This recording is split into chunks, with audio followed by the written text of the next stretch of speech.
जय जगन्नाथ जय जगन्नाथ जय जगन्नाथ।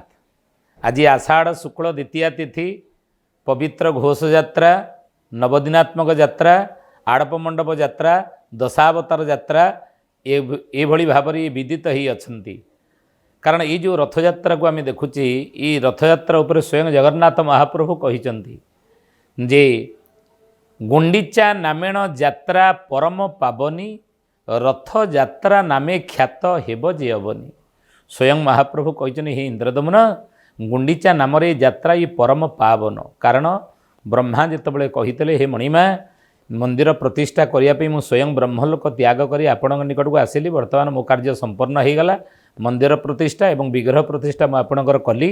मु वर्तमान मेलाणी नौची एवं भगवान कहले जगदीश्वर जगन्नाथ अकृतकर्ता अमृतमंता अदृश्य द्रष्टा आनंद कंद सच्चिदानंद चिन्मय घन अशरण शरण प्रभु कोटि कैबलनाथ कालिया शांत कहले हे ब्रह्मा कौन तुमर दरकार कौन माग ना तब पद सेवा एक ही संपद देवं को जहा दुर्लभ।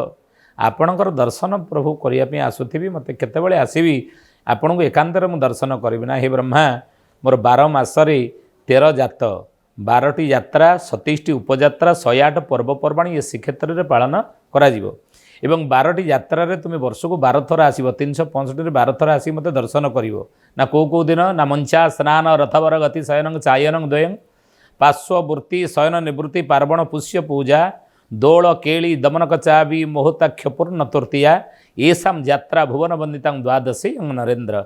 ये 12टा यात्रा तुम आसिक मत दर्शन करिवो अकैतव कृपा प्राप्त करिवो। ब्रह्मा कहले मणिमा जदि न आसी पारली ना ताले 12टा यात्रारु द्वादश यात्रारु 3 यात्रा सार दोल स्नान श्री गुंडीचा दोल यात्रा आसीबो स्नान रे आसीबो गुंडीचा दिन आसीबो 3 थर आसिक दर्शन कले 365 दिन दर्शन पुण्य पाइबो। ब्रह्मा कहले मणिमा जदि न आसी पारली ना ताहाले तुमे 2टी यात्रा आसीबो ना कौन कौन ना स्नान गुंडीचा एवेनी स्वयं लीला जार स्नान रे आसीबो गुंडीचा रे आसीबो मोर स्वयं लीला।